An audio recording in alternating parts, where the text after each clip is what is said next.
الحمد لله نحمده ونستعينه ونستغفره ونؤمن به ونتوكل عليه ونعوذ بالله من شرور أنفسنا ومن سيئات أعمالنا من يهده الله فلا مضل له ومن يضلله فلا هادي له ونشهد أن لا إله إلا الله وحده لا شريك له ونشهد أن سيدنا ومولانا محمدا عبده ورسوله فصلى الله عليه وسلم تسليما كثيرا كثيرا أما بعد فأعوذ بالله من الشيطان الرجيم بسم الله الرحمن الرحيم زعم الذين كفروا أن لن يبعثوا قل بلى وربي لتبعثن ثم لتنبؤن بما عملتم وذلك على الله يسير فآمنوا بالله ورسوله والنور الذي أنزلنا والله بما تعملون خبير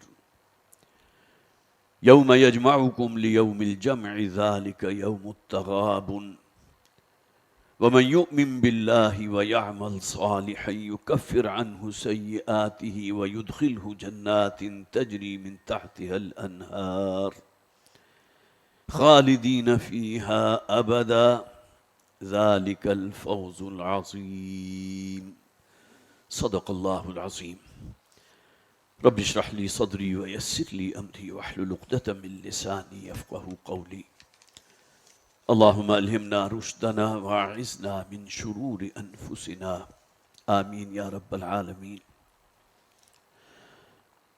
حضرات، گزشتہ 3 جمعوں سے یہاں جو موضوع ہمارے زیر گفتگو ہے، جس میں جناب امیر تنظیم اسلامی شجاع الدین شیخ صاحب نے 2 مرتبہ آپ سے گفتگو کی، اور ایک جمعے مجھے بھی موقع ملا آپ کے سامنے چند باتیں بیان کرنے کا، اور وہ موضوع کیا تھا؟ بقائے پاکستان، نفاذ عدل اسلام۔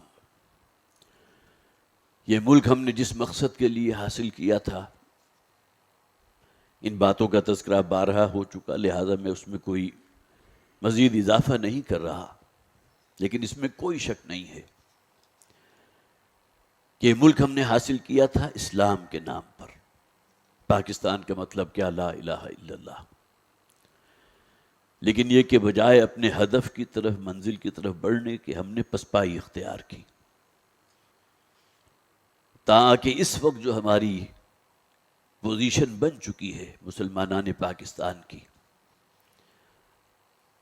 اس کے بارے میں اگر یہ کہوں کہ جو الفاظ آپ استعمال کر سکیں، ہماری معیشت ہو، ہمارا سماج ہو، ہماری سیاست ہو، معلوم ہوتا ہے پاتال تک گر چکی ہے۔ پوری دنیا میں عزت جس شے کا نام ہے، وہ مسلمانوں کے ہاتھ سے نکل گئی۔ جس وسیع پیمانے پر کرپشنز کے یہاں کیسز ہوئے ہیں، اور وہی کہ جن کو عوام نے اپنے ووٹوں سے منتخب کیا تھا، اکثر و بیشتر الا ماشاء اللہ، ایکسیپشن ہے، یقیناً ہے، لیکن یہ کہ exceptions prove the rule. Exception جو ہیں وہ اپنی جگہ ہی بنیاد بنتی ہیں ایک رول کے استحکام کی، لہذا ان ایکسیپشنز کو جو ہے نظر انداز کرتے ہوئے واقعہ یہ ہے کہ جس کو جتنا موقع ملا اس نے پاکستان کے ساتھ جو کیا۔ اب تو میڈیا ہمارا چونکہ آزاد ہے، لیکن وہ بھی ایک اعتبار سے بڑا پابند ہے، وہ بھی اپنے مفادات دیکھتا ہے، لیکن یہ باتیں اب تمام لوگوں کے سامنے ہیں۔ تو 3 جمعے جو ہے اس موضوع کے اوپر گفتگو ہوئی، اور میرا خیال ہے بہت سیر حاصل گفتگو ہمارے برادرم شجاع الدین شیخ صاحب، جو امیر تنظیم اسلامی کی ذمہ داری جن کے کاندھوں پر ہے، انہوں نے اس کا حق ادا کیا۔ یہ اصل میں ان مہمات میں سے ہے جو تنظیم اسلامی وقتاً فوقتاً جو ہے، 1 ہفتے کی مہم ہے، 2 ہفتوں کی، یہ 3 ہفتوں پر مشتمل مہم تھی۔ بقائے پاکستان، نفاذ عدل اسلام۔ اس سے پہلے آپ نے دیکھا ہوگا اکثر و بیشتر انسداد سود کے معاملے میں تنظیم اسلامی، جماعت اسلامی ایک دوسرے کے ہاتھ میں ہاتھ دے کر آگے بڑھے ہیں، اپنے تئیں پوری کوشش کی، اور وفاقی شرعی عدالت سے وہ آرڈیننس یا وہ فیصلہ جو ہے صادر کروا لیا کہ قرآن و سنت کی روشنی میں یہ جو بینک انٹرسٹ ہے یہ ربا ہے، سود ہے۔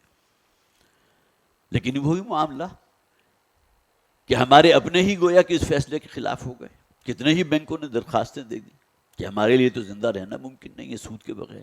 بہرحال وہ اپنی جگہ ایک الگ قصہ ہے۔ پھر یہ کہ بے حیائی اور فحاشی کے حوالے سے مہمات چلتی رہی ہیں، یہ آگاہی منکرات مہمات ہیں جو تنظیم اسلامی جو ہے وقتاً جو ہے اپنے رفقا کے ذریعے لوگوں کے اندر وہ شعور پیدا کرنے کے لیے، وہ آگہی پیدا کرنے کے لیے یہ کام کر رہی ہے، اور بہت ہی مستحسن کام ہے، کم سے کم لوگوں کو معلوم تو ہو۔ اور اسی طرح وہ مہمات کے جن میں دینی فرائض کا جو ایک جامع تصور کہ ہمارا دین صرف نماز، روزہ، حج، زکوٰۃ سے بحث نہیں کرتا، دین کا مخاطب ہر فرد ہے، وہ اپنی زندگی میں کوئی تبدیلی پیدا کرتا ہے یا نہیں کرتا، اصل سوال یہ ہے۔ باقی مدینہ کے رہنے والے منافقین بھی آپ کو معلوم ہے حضور کی اقتداء میں نمازیں ادا کیا کرتے تھے، لیکن قرآن حکیم میں وہ فتویٰ تو بیان کر دیا گیا نا، ان المنافقین فی الدرک الاسفل من النار۔ یہ صرف ان منافقین کا ذکر نہیں ہو رہا جو مدینہ میں آباد تھے، بلکہ تا قیام قیامت جو لوگ بھی ہوں گے جو کہلاتے مسلمان ہیں، وضع میں ہم ہیں نصارہ تو تمدن میں ہنود، یہ مسلمان ہیں جنہیں دیکھ کے شرمائے یہود۔ اسی طرح پاکستان اللہ تعالیٰ کا، رب کائنات کا بہت بڑا تحفہ، جو 27ویں شب جسے ہم لیلۃ القدر کے نام سے جانتے ہیں، اللہ تعالیٰ نے ہمیں عطا کیا۔ اس کی آگاہی بھی لوگوں کے اندر گویا کہ شعور پیدا کرنا، انہیں اس حوالے سے بات کرنا، اس میں بھی تنظیم اسلامی کی مختلف جو ہے ہمارے مواقع کے اوپر جو ہے ہماری منکرات جو ہے آگاہی جو مہم ہے، اس کے ساتھ ساتھ یہ تمام چیزیں بھی چلتی رہیں۔ پھر حال ہی میں جو ایک بہت بڑا سیمینار ہوا الحمدللہ، اس کا بیان یہاں چونکہ نہیں ہو سکا، جو حضرات بھی اس میں شامل رہے یا جن حضرات نے بھی یوٹیوب کے ذریعے جو لائیو آ رہا تھا اس سے استفادہ کیا، ان کی تعداد بھی ہزاروں میں ہے، لیکن یہ کہ ہم نے وہاں مال روڈ پہ اوپر جو الحمرہ آڈیٹوریم ہے اس میں 2 ہم نے بڑے ہال جو ہے اس کو ریزرو کروایا تھا، اور الحمدللہ دونوں کے دونوں فل کیپیسٹی میں رہے، تقریباً 1500-1600 کے افراد، اور دورانیہ نوٹ کیجئے صبح 10 بجے سے لے کر شام 5 بجے تک، گویا کہ یہ 7 گھنٹے کا ڈیوریشن تھا، جس میں 1 گھنٹے کا بریک تھا، جس میں نماز ظہر کی ادائیگی تھی، اور جو اس موقع پر لوگ موجود تھے ان کے لیے ایک جسے آپ کہیے کہ ایک عوامی قسم کا ایک لنچ جو ہے اس کا اہتمام کیا ہوا تھا۔ اور اس میں الحمدللہ ڈاکٹر ذاکر نائک صاحب، اصل میں بعض لوگوں نے سوال کیا تھا اس اعتبار سے کہ ان کو لائیو کیوں نہیں لائن پر لیا، اصل میں جب لائیو لیتے ہیں تو اس کے درمیان میں کمیونیکیشن ایررز بہت آ جاتے ہیں، اور اتنی بڑی تعداد میں جو لوگ اس سے مستفید ہو رہے ہوں اور درمیان میں سلسلہ منقطع ہو جائے، سگنل نہ آ رہے ہوں، تو اس کی بنیاد پر پھر فیصلہ یہی کیا گیا تھا کہ وہ عین موقع پر اس موقع کی مناسبت سے اپنا پیغام جو ہے وہ ریکارڈ کر کے ہمیں بھیج دیں گے، اور وہ ہم نے وہاں سنایا بھی۔ اسی طرح بہت سے مقررین، مفتی طارق مسعود صاحب بھی تشریف لائے تھے، طارق جمیل صاحب کا پختہ وعدہ تھا، اور آخر وقت تک جو ہے وہ قائم رہے تھے کہ میں آؤں گا، لیکن یہ کہ آخر میں آ کر پھر ان کی غالباً طبیعت کی خرابی تھی، پھر ان کی طرف سے جو بھی اطلاعات کا سلسلہ تھا وہ منقطع ہو گیا۔ بہرحال یہ تمام چیزیں میں صرف جانتا تھا کہ آپ حضرات اب بھی وہ پورا سیمینار جو ہے یوٹیوب کے اوپر آپ کو مل جائے گا، اگر آپ تھوڑی سی بھی کوئی ڈاکٹر اسرار احمد یا 50 ایئرز جو ہے ایک سیلیبریشن ہم نے کی تھی، اس کو اگر آپ اس میں ایڈ کریں گے تو آپ کے سامنے آ جائے گا۔ جو پچھلی مرتبہ کا جمعہ تھا اس میں یاد ہوگا آپ کو کہ سورہ توبہ کی 3 آیات اور سورہ نحل کی 1 آیات میری گفتگو کا موضوع تھا، جس کا بھی اصل حاصل یہی تھا کہ جو لوگ بھی اللہ سے ایک وعدہ کرنے کے بعد اس کے خلاف کرتے ہیں، وعدہ پورا نہیں کرتے، یا بالفاظ دیگر اللہ سے کیے وعدے کی غداری کرتے ہیں، تو اللہ تعالیٰ ایسے لوگوں کے دلوں کے اندر مرض نفاق پیدا کر دیتا ہے۔ 3 آیات ہم نے پڑھی، اس کا مزید جو ہے تفصیل بیان کرنے کی ضرورت نہیں ہے، صرف ذہن میں تازہ کر لیجئے۔ اور اسی طرح سورہ نحل کی آیت نمبر 112، اس کا ہم نے مطالعہ کیا تھا کہ اللہ تعالیٰ نے ایک بستی کی مثال بیان کی جہاں اللہ نے بڑی نعمتیں دی تھی، زمین بھی اپنے خزانے اگرتی تھی، زمین میں معدنیات کے ایسے بڑے بڑے ذخائر موجود تھے، آسمان سے بھی برکتوں کا نزول ہوتا تھا، لیکن یہ کہ جب انہوں نے اللہ کے انعامات کی ناشکری کی ہے، کفران نعمت کیا ہے، تو اللہ تعالیٰ نے ان کے اوپر بھوک اور خوف کا عذاب مسلط کر دیا۔ جس طرح لباس جو ہے انسان کے پورے جسم کو کور کر لیتا ہے، اسی طرح یہ بھوک ہے، بے روزگاری ہے، اور اسی طرح خوف اور دہشت ہے۔ یہ عذاب ہیں جو اللہ تعالیٰ کی طرف سے ہم پر مسلط کیے گئے۔ کس جرم کی پاداش میں؟ کہ ہم نے اللہ کی ایک بہت بڑی نعمت جو اس نے ہمیں عطا کی تھی، اور وہ یہ کہ پاکستان جیسا تحفہ ہمیں عطا فرمایا، ہم نے اس کی ناشکری کی۔ یہ چند باتیں تو چونکہ اسی سلسلے سے متعلق تھی۔ اب آئیے آج جن 3 آیات کی میں نے ابھی آپ کے سامنے تلاوت کی ہے، یہ سورہ تغابن کی 3 آیات ہیں، اور سورہ تغابن مدنی سورت ہے، اور یہ اس دور میں نازل ہوئی تھی جبکہ مدینہ کے اس چھوٹے سے شہر کے اندر منافقین کی ایک بڑی تعداد موجود تھی۔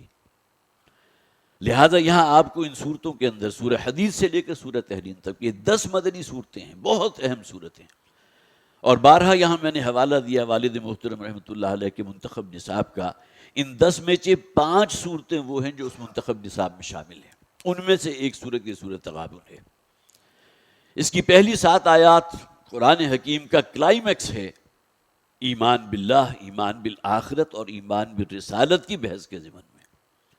پہلی 4 آیات ایمان باللہ، ان تینوں ایمانیات کو قرآن حکیم میں ایک جگہ جمع کر دینا اس کی شاید یہ یونیک اور واحد مثال ہے۔ 4 آیات ایمان باللہ کے موضوع پر، 2 آیات ایمان بالرسالت کے موضوع پر، اور 1 آیت ایمان بالآخرت کے موضوع پر۔ جو آیات ابھی میں نے آپ کے سامنے تلاوت کی ہیں اس میں ایمان بالآخرت والی آیت اور مسلمانوں سے جو تقاضا کیا گیا اور اس تقاضے پر پورا اترنے والوں کے لیے جس کا وعدہ کیا گیا ہے، جس جنت کا، اللہ کی رضا کا، اس کا ذکر موجود ہے۔ فرمایا زعم الذین کفروا ان لن یبعثوا، یہ کافروں کو، منکروں کو یہ زعم ہو گیا ہے، خام خیالی میں مبتلا ہو چکے ہیں، اللہ یبعثوا کہ انہیں دوبارہ زندہ نہیں کیا جائے گا۔ اگر ہم ذرا یہاں ٹھہر کر اپنے دلوں کا تجزیہ کریں تو شکوک و شبہات ہمارے اندر موجود ہیں یا نہیں؟ ایک ہے کسی بات کو مان لینا اور تسلیم کر لینا، مانتے ہیں ہم کہ مرنے کے بعد کی زندگی بھی ہے، آخرت بھی ہے، جواب دہی بھی ہے، حساب کتاب بھی ہے، حشر و نشر بھی ہے، جنت اور جہنم بھی ہے، لیکن کیا ہماری سیرت، ہمارا کردار اس بات کی گواہی دے رہا ہے کہ ہمیں ایمان ہے آخرت پر؟ جیسا کہ میں نے عرض کیا تھا 7 آیات، ان میں سے 1 آیت ہے ایمان بالآخرت کے ضمن میں، لیکن اس کے اندر جو گھن گرج ہے، جو اس کے اندر زور ہے، جو اس کے اندر تاکید ہے، اس کا اندازہ کیجئے۔ ترجمہ میں آپ کے سامنے رکھتا ہوں۔ زعم الذین کفروا ان لن یبعثوا، ان کافروں کو، ان مشرکوں کو یہ زعم ہو گیا کہ شاید انہیں دوبارہ زندہ نہیں کیا جائے گا۔ قل، اے نبی کہہ دیجئے، بھلا کیوں نہیں، وَرَبِّي، اور مجھے میرے رب کی قسم ہے، لَتُبْعَثُنَّ، تمہیں لازماً دوبارہ زندہ کیا جائے گا۔ یہاں خانہ دل کو ذرا ہم ٹٹولیں کہ یہ کلام ہے اللہ کا، اور حضور سے کہا جا رہا ہے قل، اے نبی آپ کہہ دیجئے، وَرَبِّي، مجھے اپنے رب کی قسم ہے، لَتُبْعَثُنَّ، تمہیں لازماً دوبارہ زندہ کیا جائے گا۔ یہ بات پہلے بھی بیان ہو چکی ہے، مضارع کے شروع میں لام مفتوح، لام پر زبر، اور آخری میں نون مشدد اگر آ جائے تو عربی زبان میں اس سے زیادہ مؤکد کلام یا حکم کوئی ہو ہی نہیں سکتا۔ لَيُبْعَثُنَّ، تمہیں لازماً دوبارہ زندہ کیا جائے گا، ثُمَّ لَتُنَبَّؤُنَّ بِمَا عَمِلْتُمْ۔ اب یہاں دیکھیے وہی صیغہ دوبارہ آ گیا، لام مفتوح، نون مشدد، اور پھر لازماً جتلا دیا جائے گا تمہارا ایک ایک عمل جو تم نے کیا تھا۔ زور کلام دیکھیے، قسم کھائی گئی، مجھے اپنے رب کی قسم ہے، اور حضور سے کہا گیا کہہ دیجئے، اعلان کر دیجئے اس بات کا، قل بلا وربی لتبعثن ثم لتنبؤن بما عملتم، اور پھر تمہیں ایک ایک عمل کی جزا و سزا ہو کر رہے گی جو تم نے کیا تھا۔ وذالک علی اللہ یسیر۔ شیطان یہ خیال بھی تو ذہن میں ڈالتا ہے نا کہ اربوں نہیں بلکہ کھربوں انسانوں کا حساب کتاب، ان کی ایک ایک چیز کو کسی جگہ جو ہے کسی بہت بڑے کمپیوٹر کے اندر، اگر میں آج کی اصطلاح استعمال کروں، اس میں محفوظ کر دیا جانا. ہم اللہ کی قدرت سے واقف نہیں ہیں. وما قدر اللہ حق قدرہ، اللہ تعالیٰ کی قدرت کاملہ ہے کیا، جس نے اس عظیم کائنات کو پیدا کیا، جس کی وسعت کسی اتنی اتھا ہے کہ ہم کسی ایک سرے تک آج تک نہیں پہنچ سکے. کیا وہ رب جو ہے اس بات پر قادر نہیں ہے کہ ہر انسان کو دوبارہ زندہ کر کے اس کی زندگی کے ایک ایک عمل اکاؤنٹیبل ہے ہر شخص اللہ کے ہاں. ثم لتنبؤن بما عملتم، اور پھر تمہارا ہر عمل جو ہے تمہیں جتلا دیا جائے گا. وذلک علی اللہ یسیر، اور یہ بات اللہ کے لیے بڑی آسان ہے. یہ شان کن فیکونی جو اللہ تعالیٰ کی ہے وہ قرآن میں کئی مقامات پر آئی. انما امرہ اذا اراد شیئا ان یقول له کن فیکون. تو یہ تو گویا کہ اللہ پر ایمان کے منافی ہے کہ اس قسم کے وسوسے اور خدشات انسان کے ذہن میں پیدا ہوں.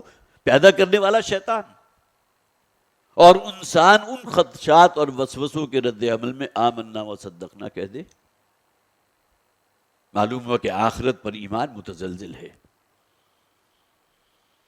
جیسا کہ قرآن میں کہا گیا نا، ان نظن الا ظنا، کوئی ظن اور گمان کے درجے کی بات تو نظر آتی ہے کہ شاید مرنے کے بعد دوبارہ زندہ کیا جائے، حساب کتاب ہو، حشر نشر ہو، جنت اور جہنم ہو. باقی یقین اس بات پر کہنے کو یہ ایک آیت ہے، لیکن ایمان بالآخرت کے ضمن میں جیسا کہ میں نے عرض کیا تھا بہت ہی جامع، بہت گاڑی آیت.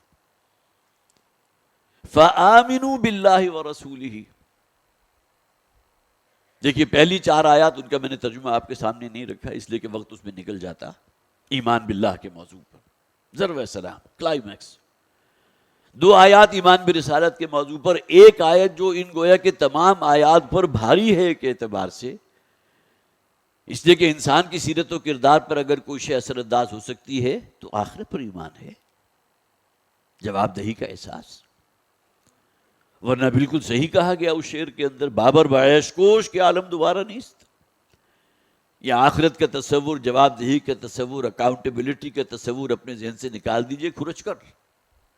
پھر کون سا اخلاق ہوگا، کیا کردار ہوگا؟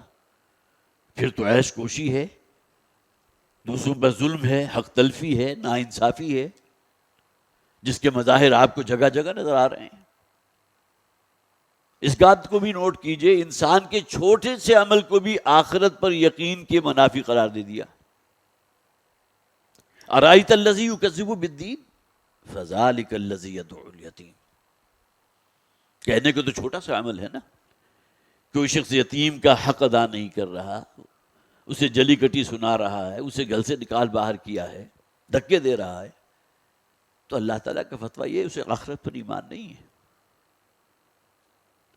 پڑوسیوں کے کتنے حقوق ہمارے دین میں متعین کر دیے گئے، احادیث کا مطالعہ کیجئے، اور اس میں نبی اکرم صلی اللہ علیہ وسلم کی تاکید اس درجے کی تھی کہ صحابہ یہ کہتے ہیں کہ ہمیں اندیشہ ہو چلا تھا کہ کہیں ہماری وراثت کے اندر بھی ہمارا پڑوسی جو ہے وہ شامل نہ کر دیا جائے. حسن سلوک کی اس درجے انتہا. تو گویا کہ یہ تمام تقاضے جو پورے کرتے ہیں، ان کے دل میں اللہ پر ایمان بھی ہے، رسولوں پر، کتابوں پر ایمان بھی ہے، اور آخرت پر یقین ہے. اب انہیں دعوت دی جا رہی ہے، دل اگر صاف ہو گیا ان نجاستوں سے، فآمنوا باللہ ورسولہ والنور الذی انزلت. اب قدم بڑھاؤ آگے، ایمان رکھو اللہ پر اور اللہ کے رسول پر. دیکھیں ان تمام صورتوں کے اندر مخاطب کون ہے؟ مسلمان ہیں. نہ مشرکین مخاطب ہیں. اہل کتاب کو بھی اگر خطاب کیا گیا، قل یا اہل الکتاب، اے نبی کہہ دیجئے جنہیں کتاب دی گئی تھی. لیکن یہ کہ مسلمانوں سے خطاب ہے. اب تقاضا کیا ہے؟ ایمان محکم رکھو اللہ پر اور اللہ کے رسول پر. یہ بات بارہا بیان کی جا چکی ہے. اللہ پر ایمان کا تقاضا کیا ہے؟ عبادت رب. فرائض دینی کا جو ایک جامع تصور والد محترم نے گویا کہ قرآن کی دعوت کے ساتھ ساتھ جن چیزوں کو اجاگر کیا ہے کہ صرف شعائر اسلامی نماز، روزہ، حج، زکوٰۃ جو ہے وہ کافی نہیں ہیں. جب تک کہ تمہارے دلوں میں وہ ایمان پیدا نہ ہو جو تمہاری پوری زندگی میں جس کی جھلک نظر آ رہی ہو. انما المؤمنون الذين آمنوا بالله ورسوله ثم لم يرتابوا وجاهدوا باموالهم وانفسهم في سبيل الله. ایمان تو وہ چاہیے کہ جس کا لازمہ، جسے آپ کہیے مستلزم ہے اس کے ساتھ جہاد فی سبیل اللہ. لیکن جہاد کے اس ٹاپ کی جو منزل ہے اس کو بھی ذہن سے ذرا الگ کر دیجئے. جہاد کا آغاز تو ہمارے اپنے نفس کے ساتھ کشاکش ہے نا. ہر انسان کے ساتھ ایک شیطان موجود. ان الشیطان یجری من الانسان مجری الدم. شیطان جو ہے وہ تو خون کی طرح گردش کرتا ہے انسان کے اندر. ذرا جیسے ہی موقع ملتا ہے وسوسہ اندازی شروع کر دیتا ہے، گناہوں کی رغبت پیدا کر دیتا ہے، دنیاوی لذتوں کے اندر مبتلا کر دیتا ہے. اب یہ تمام کی تمام چیزیں کیا شیطان کے ہتھیار ہیں. اللہ سے غافل ہو جاؤ، اپنی موت کو بھول جاؤ اور جنت اور جہنم کے تصور کو دور رکھو. تو آمنو باللہ ورسولہ، ایمان محکم رکھو اللہ پر اور اللہ کے رسول پر. صرف قانونی ایمان یہ کلمہ شہادت کافی نہیں ہے. جب تک کہ وہ دل کے یقین والا وہ ایمان جس کے مظاہر آپ کی سیرت اور کردار میں نظر نہ آئے. اور جیسا کہ میں نے عرض کیا تھا اس کا لازمی تقاضا کیا ہوگا کہ بندگی صرف اللہ کی، اطاعت صرف اللہ کی، اور سب سے بڑھ کر محبت انسان کے دل میں والذین آمنوا اشد حبا للہ. کہنا بڑا آسان ہے میرے لیے بھی اور آپ حضرات کے لیے سن لینا بھی، لیکن اگر ہم اپنے دلوں کو ٹٹولیں تو واقعتاً کیا اللہ کی محبت اتنی غالب ہے ہمارے اوپر کہ ہم گناہوں سے باز آ جائیں، حرام کا ارتکاب کرنے سے باز آ جائیں، ان دنیاوی لذات اور یہاں کے مال و دولت کے حصول کے لیے اخلاقی معیارات کو پس پش ڈال دیں؟ کیا واقعتاً محبت ہے؟ سورہ توبہ کی جو آیت نمبر 24 ہے اس میں تو نقشہ کھینچ دیا گیا. وہ 12 وہ آیت آپ کے سامنے آئی. خطبہ جمعہ کا اصل مقصود کیا ہے؟ تذکیر، یاد دہانی. قُلْ إِنْ كَانَ آبَاؤُكُمْ وَأَبْنَاؤُكُمْ وَإِخْوَانُكُمْ وَأَزْوَاجُكُمْ وَعَشِيرَتُكُمْ، یہ 5 علائق دنیاوی، ماں باپ کی محبت، بیوی کی محبت، اولاد کی محبت، جملہ عزیز و اقارب کی محبت. وَأَمْوَالٌ اقْتَرَفْتُمُوهَا وَتِجَارَةٌ تَخْشَوْنَ كَسَادَهَا وَمَسَاكِنُ تَرْضَوْنَهَا. وہ مال جو جس کے لیے تم نے خون پسینہ ایک کیا، وہ تجارت، وہ کاروبار، بزنس، ٹریڈ جس کے مندہ ہونے کا تمہیں اندیشہ رہتا ہے. وَمَسَاكِنُ تَرْضَوْنَهَا. آج چلے جائیے ڈی ایچ میں اور جو بھی نئی آبادیاں بن رہی ہیں، جس طرح پیسہ تھوپ تھوپ کر لگایا گیا اس کے اوپر. وہ جو قرآن میں کہا گیا نا کہ انسان سمجھتا ہے کہ مال اسے شاید ہمیشہ کی زندگی دے دے گا.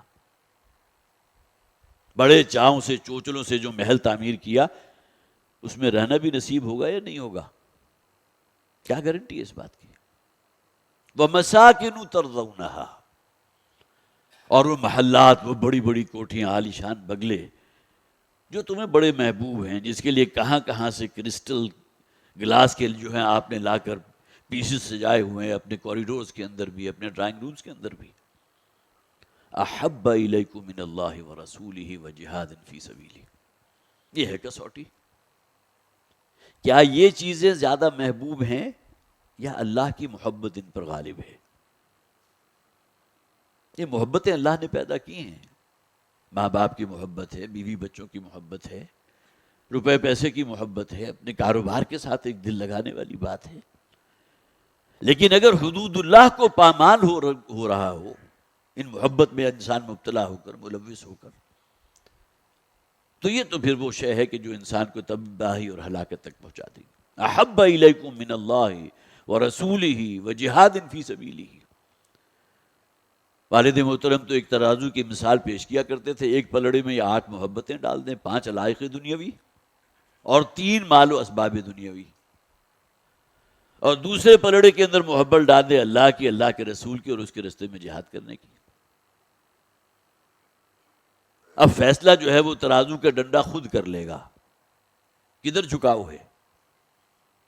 اگر یہ چیزیں زیادہ محبوب ہیں احب الیکم من اللہ ورسولہ وجہاد فی سبیلہ فتربصوا، تو پھر انتظار کرو، بیٹھ رہو، حتی یاتی اللہ بامرہ، یہاں تک کہ اللہ تعالیٰ کا فیصلہ نہ آ جائے۔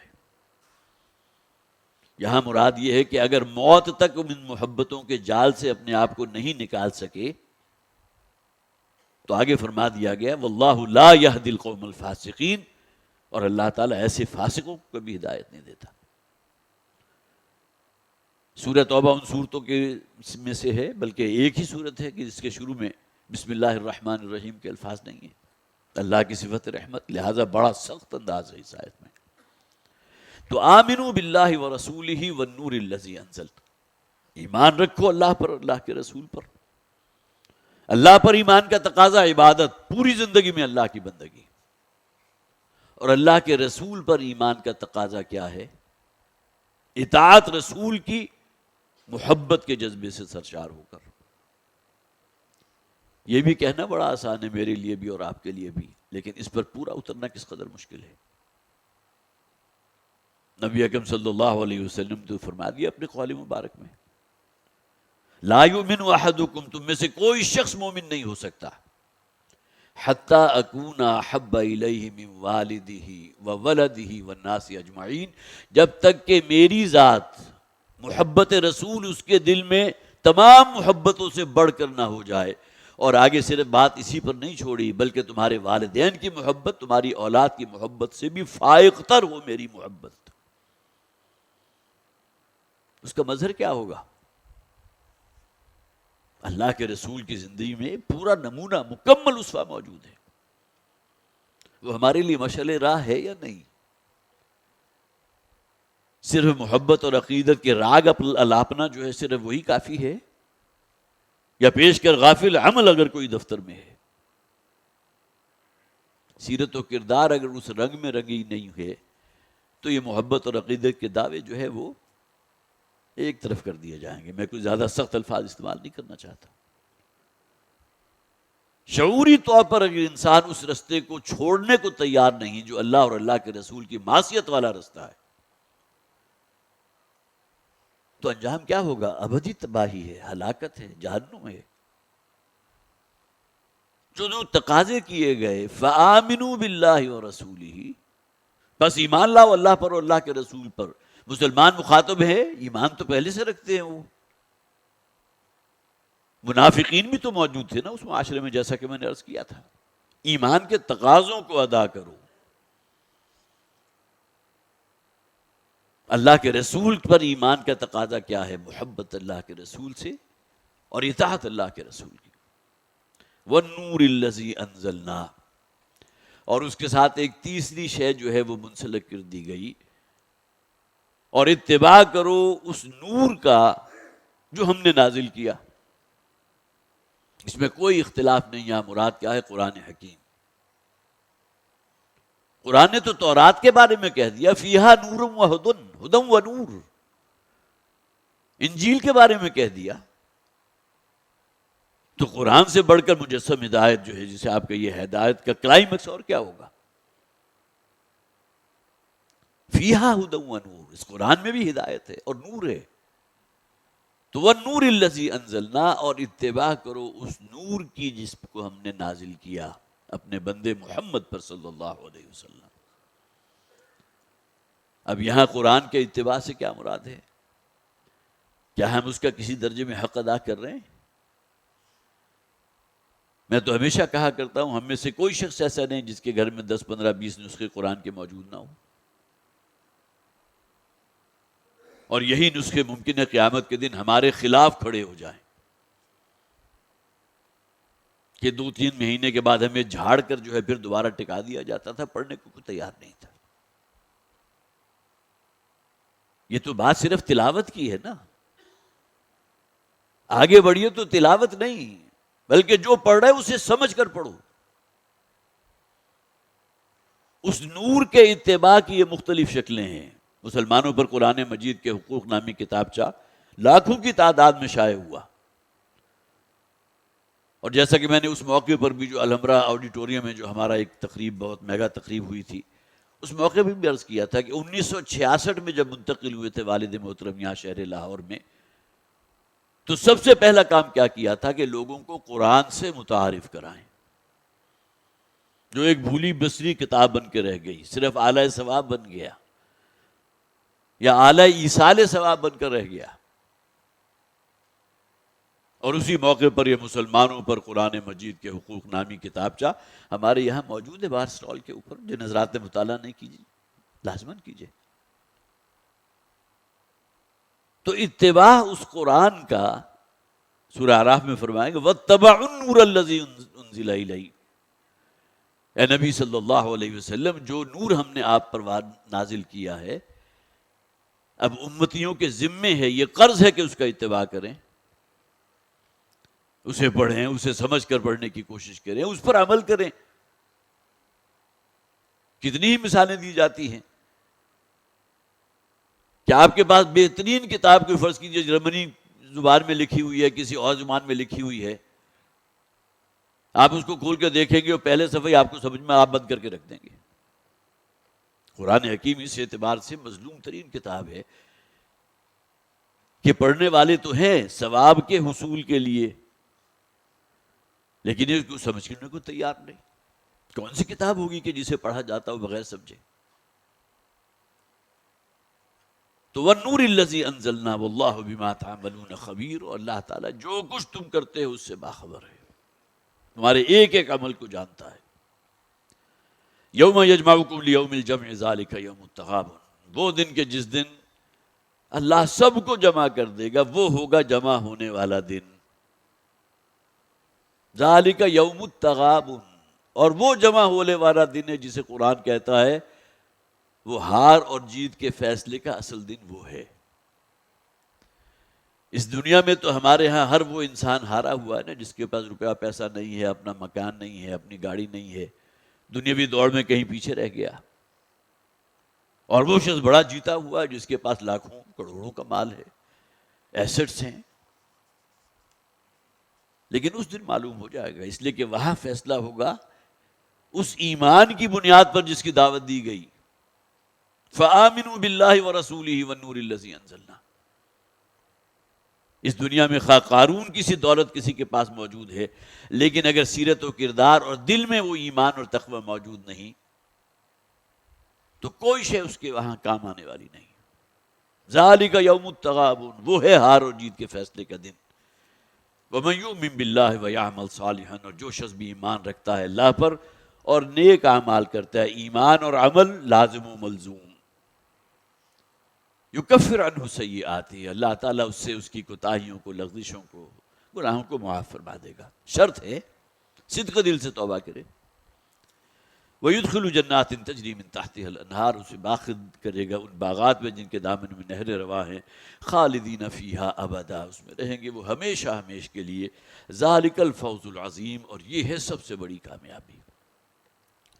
تو کون ہیں وہ کہ جو اس رستے پر آگے بڑھنے کو تیار ہو، اپنے آپ کو اللہ کی بندگی کا خوگر بنائیں اور اللہ کے رسول صلی اللہ علیہ وسلم کی محبت کا جو تقاضا ہے ہر امتی سے، اگر وہ سچا امتی ہے، اس تقاضے کو پورا کرنے کی کوشش کریں۔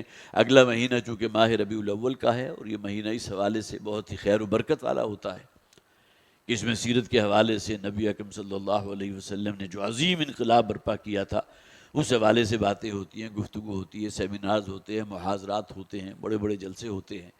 تو انشاءاللہ یہ ہمارا یہی جو پلیٹ فارم ہے خطبہ جمعہ کا، اس میں انشاءاللہ ہمارے امیر تنظیم اسلامی شجاع الدین شیخ صاحب بھی اور مجھے بھی موقع ملا تو ان موضوعات کو انشاءاللہ اپنی گفتگو کو میں کوشش کروں گا بات سمجھانے کی۔ اللہ تعالیٰ مجھے بھی اور آپ حضرات کو بھی توفیق عطا فرمائے کہ ہمارے دلوں میں واقعتاً وہ ایمان پیدا ہو کہ جو مطلوب ایمان ہے۔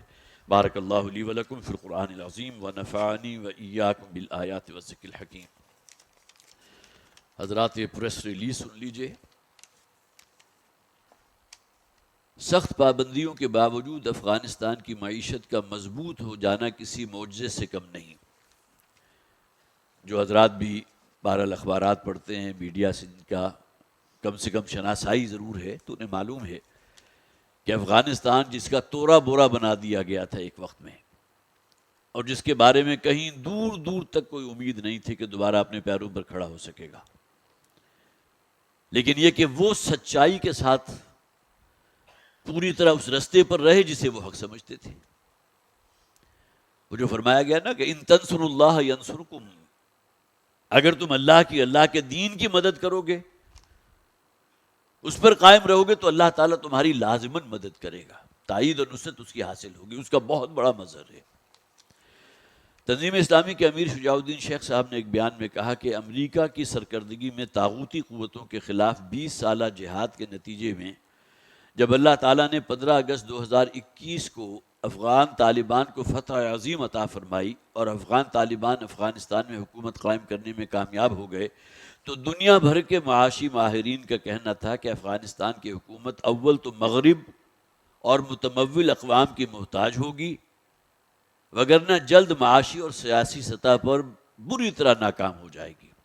پوری دنیا میں یہ باتیں کہی جا رہی تھی، اس لیے کہ امریکہ کی سپورٹ نہیں ہے، مغرب کی سپورٹ نہیں ہے، تو گویا کہ کسی کو زندہ رہنے کا کوئی حق ہی حاصل نہیں۔ پھر یہ کہ افغانستان کے 9 ارب ڈالرز کے وہ مالی وسائل جو امریکہ میں موجود تھے انہیں منجمد فریز کر دیا گیا۔ افغانستان کو بین الاقوامی سطح پر تنہا کرنے کے لیے مختلف اقدامات کیے گئے اور افغان حکومت کو گرانے کے لیے طرح طرح کی سازشیں کی گئیں۔ اب یہ وہ باتیں ہیں جس کے بارے میں مزید کچھ کہنے کا 1921 سے لے کر 2021 سے لے کر اب تک کا، آخر یہ پچھلے جو ہے 2.5-3 سال اس پر گواہ ہیں۔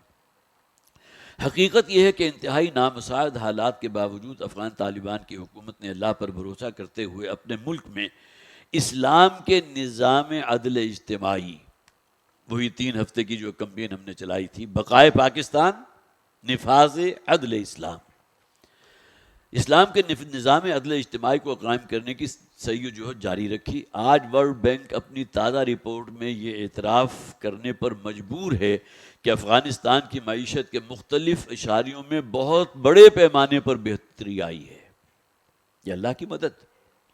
اور آپ کو معلوم ہے ڈالر جو ہے ہمارے ہاں جو کراس کر گیا 300 سے بھی پتہ نہیں 320 پہ، لیکن یہ کہ بہرحال وہاں جو ہے کس طرح وہ نیچے آ کر وہ شاید 70 72 75 روپے کے اوپر ہے۔ یہی چیزیں انڈیکس ہوتی ہیں ان چیزوں کی۔ آج ورلڈ بینک کی اپنی تازہ رپورٹ میں یہ اعتراف کرنے پر مجبور ہے کہ افغانستان کی معیشت کے مختلف اشاریوں کی بڑے پیمانے پر بہتری آئی ہے۔ انہوں نے کہا کہ ہم افغانستان کی حکومت کو اس معیشت کی اس بحالی پر مبارکباد پیش کرتے ہیں۔ دوسری طرف پاکستان کے لیے سوچنے کا مقام ہے کہ اسلام کی بنیاد پر قائم ہونے والے ایٹمی ملک، واحد اسلامی ملک جن کے پاس نیوکلیئر پاور کی معیشت اور زبوں حالی کا یہ حال کیوں ہے؟ وہی سورہ توبہ کی 3 آیات رکھی اپنے ذہن میں، سورہ نحل کی آیت نمبر 112 رکھی ذہن میں، جس کا آج شروع میں تذکرہ ہوا تھا۔ کرنسی کی قدر، مہنگائی اور دیگر کئی معاشی اشاریوں میں ہمارا معاملہ افغانستان سے بدتر ہو چکا ہے۔ انہوں نے کہا کہ پاکستان کو افغان حکومت کی کامیابی سے سبق حاصل کرنا چاہیے، جبکہ اسلام کے عادلانہ نظام کے نفاذ کے لیے عزم مصمم کے ساتھ اللہ پر بھروسہ کرتے ہوئے ملکی مفاد اور عوام الناس کی فلاح و بہبود کے لیے پالیسیاں اپنائی جائیں تو اللہ کی مدد انشاءاللہ ضرور شامل حال ہوگی، اور تب ہی ہم مشکل حالات کے گرداب سے نکل سکتے ہیں۔